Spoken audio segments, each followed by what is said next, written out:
Eu tenho certeza que em algum momento da sua vida você já se pegou rotulando ou definindo uma pessoa com base no seu ponto de vista, nas suas experiências e principalmente no seu círculo social. Isso acontece porque vivemos cercados de pessoas diferentes de nós, mas quase sempre convivemos com pessoas parecidas. Temos nossa bolha de amigos que gostam das mesmas coisas, frequentam os mesmos lugares e têm crenças semelhantes. Isso faz com que o olhar se restrinja a um único comportamento. E o diferente, o fora do padrão, assusta algumas pessoas e desperta um lado preconceituoso, onde só é válido um único ponto de vista e comportamento, por exemplo. Nesse caso, surgem os famosos estereótipos e preconceitos. O Rafael Ferreira vai falar um pouco mais sobre esse tema com vocês. Uma característica comum do ser humano é o ato de rotular pessoas. Como recebemos muitas informações, de repente criar atalhos pode ajudar no dia a dia. Mas estabelecer determinadas características com base no comportamento, na aparência ou estilo de vida de alguém pode levar ao erro. Vamos imaginar que esta caixa aqui é o nosso cérebro. Dentro dele, temos várias caixinhas que são os estereótipos ligados a um grupo de pessoas, como, por exemplo, os roqueiros, os funkeiros, aos idosos, aos gays, as pessoas da periferia, seja relacionado às ações, à vestimenta, ao corte de cabelo. Quer um exemplo? Tente imaginar um grupo de pessoas que escutam rock. Agora, um grupo de pessoas que escutam funk. Percebeu como a sua mente tende a elaborar uma imagem fixa sobre estes grupos? Mas claro que você também deve conhecer pessoas apaixonadas por rock ou por funk que não têm essas características. Na psicologia, estes são os estereótipos, e nesta matéria vamos mostrar alguns deles, começando pelo etarismo. Aos 78 anos, Cora encontrou uma nova profissão, blogueira. Entre vídeos de humor, ensaios sensuais e tutoriais de maquiagem, já conquistou mais de 1 milhão de seguidores nas redes sociais. Apesar de tanto carinho, Cora também recebe comentários negativos pelo seu conteúdo. As pessoas, assim, achou que é da minha idade me expor do jeito que eu me expus, não seria legal, sabe? Mas eu não importei, não. Pra mim, eu acho que eu sou eu e elas são elas, entendeu? Então, se eu gosto de fazer isso, eu vou fazer, não tem problema pra mim. Como uma pessoa da terceira idade deveria se comportar? Quais roupas deveria usar? Estes estereótipos estão ligados ao etarismo, o preconceito em decorrência da idade, geralmente voltado das pessoas mais jovens às mais idosas. Em janeiro de 2021, a escritora Cris Guerra abordou o tema em um vídeo que viralizou nas redes sociais, onde questionava uma produção do canal Porta dos Fundos. A gente vai envelhecer, ou a gente vai morrer antes, né? Qual que é a melhor opção? A gente precisa encarar os fatos que fazem parte da vida. Nós envelhecemos, nós morremos. Mas se a gente encara esse fato, a gente tem possibilidade de agir sobre ele. Cuidar melhor da nossa saúde, cuidar melhor dos nossos velhos e entender que a gente precisa fazer uma sociedade que seja receptiva, onde os velhos não sejam colocados num lugar para a gente não vê-los. A gente precisa incluir todo mundo e assim fazer um mundo que seja confortável para todo mundo. Porque as pessoas mais velhas, elas não são dispensáveis. Elas podem ser pessoas maravilhosas para conviver. A gente é que coloca elas numa caixinha como se elas não servissem mais, né? Me deparei com um vídeo do Porta dos Fundos que colocava uma mulher de 57 anos como alguém completamente sem discernimento, com uma senilidade muito grande.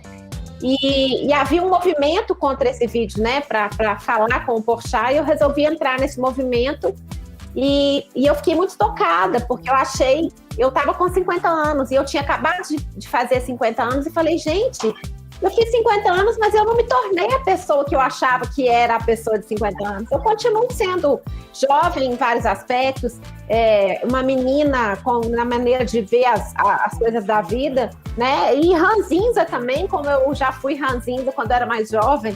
Ou seja, eu achei que eu não tinha me transformado numa outra pessoa.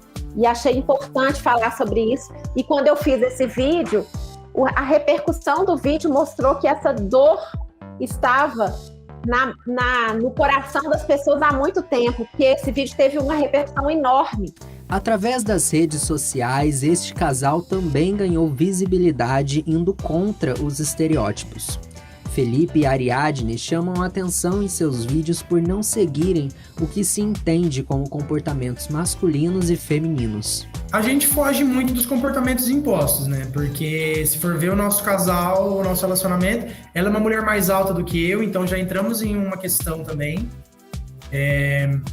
Ela não é nem afeminada e nem masculinizada, só que ela não é uma menina que usa salto, que se periqueta toda, que utiliza maquiagem o dia inteiro, né? Ela é desprendida desses padrões de beleza femininos também.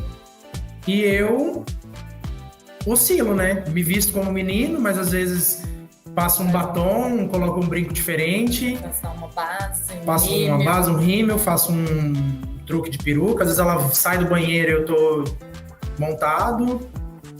Então, a gente decidiu... É meio confuso. É meio confuso. A gente decidiu mostrar isso da forma que realmente é. Ao longo do relacionamento, o casal recebeu muitas críticas. Felipe é bissexual e Ariadne já foi questionada sobre a fidelidade do parceiro por conta da sua orientação sexual.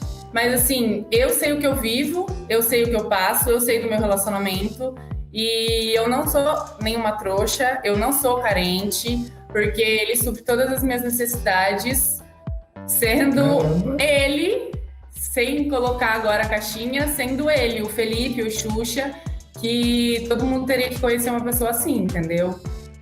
A socióloga Rosa Scachetti aponta que estes estereótipos são conceitos estruturais. Ela acrescenta que somos ensinados a nos adequar aos rótulos e dar continuidade à sua propagação.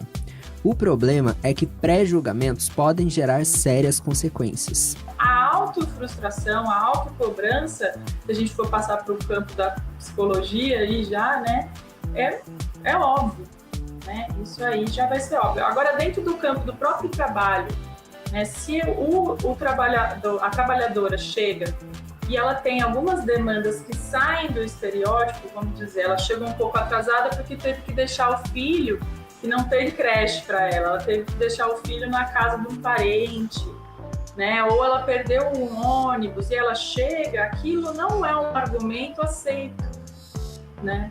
Ela teria que ter se resolvido, vamos dizer assim, né? Do ponto de vista do patrão que aceita aquele estereótipo. No campo econômico, pessoas que moram em periferias carregam uma série de estereótipos voltados às questões financeiras. O grupo Quebrada Cult surgiu em abril deste ano e reúne estudantes, professores e pesquisadores de comunidades brasileiras para discutirem diversos assuntos, dentre eles o preconceito. Matheus, também conhecido como Titeu, faz parte do projeto. Estuda História na Universidade Federal da Bahia e fala sobre situações que viveu durante sua trajetória acadêmica. Eu estudava muito desde pequeno, minha mãe sempre me botava para estudar bastante, eu tinha ótimas notas, tanto que eu consegui, no 6º ano, eu consegui uma bolsa no maior colégio que tem aqui na minha cidade. E aí, principalmente, tinha umas meninas que sentavam na frente, assim, que elas eram muito patricinhas, assim. E elas desenhavam mesmo, eu não acredito que você tirou essa nota aí. E até falaram, quando me perguntaram o que é que eu ia fazer, eu falei, vou fazer história, tá? Eu quero ser professor, quero ser pesquisador e tal. E aí começaram a tirar, tipo, a história, pobre não tem que fazer história. Começaram a dar várias ideias dessas assim. Eu acabei criando uma casca, assim, pra me proteger dessas coisas. Minha mãe sempre ficou falando pra eu não dar muita bola. E acabou que na minha caminhada na escola, isso acabou não me afetando muito em questão de estudos e tudo mais. Mas a gente sabe que vê outras realidades de pessoas que acabam sendo influenciadas por isso. Eu vi gente que também não tinha um padrão financeiro da escola, tendo que acabar saindo da escola porque não estava aguentando comentários, esse tipo de coisa, porque é uma realidade difícil, assim. Entre possibilidades para uma mudança social, o jovem aponta para uma conscientização em conjunto para além das políticas públicas. O importante é ir pouco a pouco, é o trabalho de base, é você principalmente fazer com que os jovens da periferia, da rua, eles se sintam capazes, que uma coisa que é muito complicada é a cabeça dos jovens. Eu acredito muito no trabalho das pessoas se conscientizarem, e como tem muita questão dos cursinhos populares, eu acho que o trabalho de base é o mais importante, ir na rua mesmo, conversar com as pessoas, e não tem jeito, é um trabalho de formiguinha que vai começar hoje aqui e os frutos vai ser daqui a 15, 20, 30, 40 anos, mas se não começar, não dá frutos. Nesse mesmo sentido, a partir das cobranças que a sociedade faz, o Estado promover, primeiro, a partir de leis, né? Leis que possam ordenar que as instituições gerem formas afirmativas, em alguns casos, né? Que reparam historicamente alguns preconceitos na nossa sociedade, que eduquem, né? Então tem vários exemplos de formas de educação que são transformadoras dos estereótipos, né, no nosso país. E eu acredito também que existem políticas públicas que são direcionadas já para os resultados dos estereótipos, né? Então vão tratar o problema quando ele já aconteceu.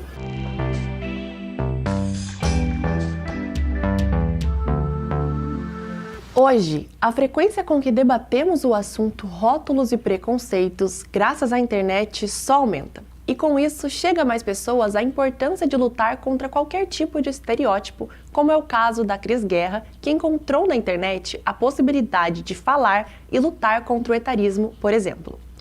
Além disso, a internet colocou como uma necessidade que o mercado também se posicionasse em relação a tabus ligados a rótulos e preconceitos. A reportagem é de Maíra Ribeiro. Com o avanço da tecnologia e da internet, o debate sobre rótulos está cada vez mais presente. As redes sociais e outras ferramentas digitais ampliaram o debate sobre padrões ao dar voz para pessoas com vivências diferentes dos estereótipos criados pela sociedade. Cris Guerra é influenciadora digital e compartilha seu dia a dia com mais de 100 mil seguidores. Aos 50 anos, ela acredita que cada pessoa vive sua maturidade de um jeito e afirma que não se encaixa nas características atribuídas a pessoas da faixa etária dela. Então, o que acontece quando eu digo que as velhices são muitas, é que a gente tem a mania de achar que quando a gente se torna velho, a gente tem características comuns que nos tornam outras pessoas. E eu vou falar como experiência própria. Quando eu fiz 50 anos, eu olhei para mim e falei, mas peraí, eu tô fazendo 50 anos, eu continuo uma menina, eu tenho vários sentimentos de menina, eu tenho vários sonhos, vários planos, várias coisas, pensamentos ingênuos. Ela faz parte de uma grande parcela de criadores de conteúdo que quebram rótulos sociais ao colocar em pauta a diversidade. O tema cada vez mais comum favorece, de acordo com especialistas, transformações sociais graças ao maior acesso a informações e outras vivências. Uma das consequências apontadas é a quebra de estereótipos e preconceitos. Diferentemente de 20 anos atrás, hoje as pessoas elas podem se expressar por meio da câmera do seu celular, da câmera do seu laptop e por aí vai. Então existe uma questão, sim, do rótulo, mas existe também uma questão de uma voz que é dada a muitas pessoas que antes não tinham. Eu gosto muito de usar o exemplo do TikTok, né? O TikTok é uma rede social que veio para ser acessível para todas as pessoas. A gente tem pessoas das mais diferentes etnias, orientação sexual, classe, credo, e todo mundo tem o seu lugar de fala, todo mundo tem a sua possibilidade de fala, mesmo que seja por um vídeo de 60 segundos. Esse processo de mudança já atrai a atenção do mercado. Por meio da publicidade, empresas se apresentam em favor da diversidade. Campanhas de TV ou de internet apresentam cada vez mais a pluralidade com todos os tipos de rostos, corpos, idades e gostos. Rodrigo é coordenador de marketing de uma agência e explica que, motivadas pelas lutas de diferentes causas, as empresas começaram a entender que a diversidade passou a ser primordial para o sucesso da marca. Eu olho para a sociedade, a gente viu um aumento de vozes que são classificadas como a margem da sociedade, ou marginalizadas, ou grupos minoritários. A gente tem visto nos meios de comunicação, nas plataformas, ou nas milhares de telas que hoje existem. Temos ouvido vozes desses grupos serem amplificadas? Sim, eu falo como cidadão e como consumidor de conteúdo. Então, a gente vê, de fato, não somente uma preocupação, uma atenção maior das empresas, dos gestores, dos teóricos de comunicação, de consumo, mas também é porque, na verdade, está reagindo a uma ação da sociedade. Apesar dos avanços conquistados, nem sempre a propaganda se alinha às ações dentro do mundo empresarial. O mercado ainda é repleto de tabus e preconceitos quando o assunto é contratação, principalmente em áreas vistas como tradicionais e que exigem maior formalidade. Luan Almeida é sócio de uma empresa que atua no mercado cambial. A estrutura da organização procura fugir dos padrões seguidos durante anos pelo mercado. 40% da equipe é composta por mulheres, algo incomum para o setor. Além disso, negros e idosos, que em boa parte dos casos não encontram oportunidades na área, também fazem parte do quadro de funcionários. Tornar um ambiente diverso é uma tarefa complicada quando aplicada no contexto social. Existem estruturas sociais que impedem ou dificultam determinados indivíduos a terem acesso a certos espaços, falando de mercado financeiro. Então, seja pela história de opressão a certos grupos ou por desenhos estruturais de contratação de certas organizações que acabam preenchendo algumas vagas de acordo com cor de pele, de acordo com formação acadêmica, de acordo com o local onde aquela pessoa reside. No meu ponto de vista, hoje, isso é muito forte ainda no mercado financeiro e 100% forte no mercado cambial, especificamente falando. Se a gente for analisar empresas que atuam no mercado cambial, poucas ou quase nenhuma delas atuam com o tema diversidade, atuam com o tema inclusão. Ter uma equipe de funcionários que vai além de rótulos e preconceitos pode agregar valor à empresa.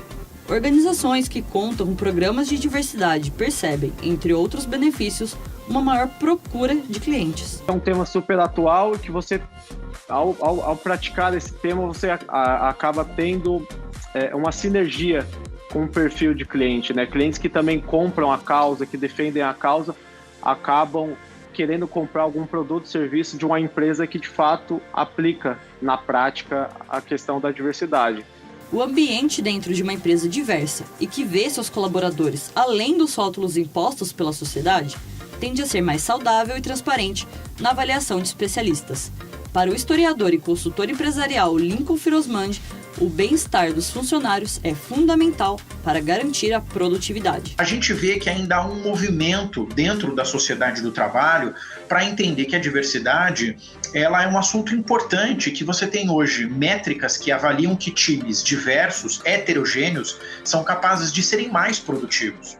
Então a minha fala sempre foi no sentido de que a gente não deveria, e aí não é o meu lugar de fala, mas é só um posicionamento, que a gente não deveria se prender a esses rótulos e sim olhar para a essência da pessoa no que ela é enquanto profissional. O tema de hoje é amplo e traz aberturas para diversas pautas. É muito importante refletir e repensar nossas atitudes em relação às pessoas quando o assunto é estereótipo. O programa Cenários está chegando ao fim. Se você gostou, compartilhe com seus amigos, se inscreve no canal e siga a TV Univap nas redes sociais que já tem mais. Tchau!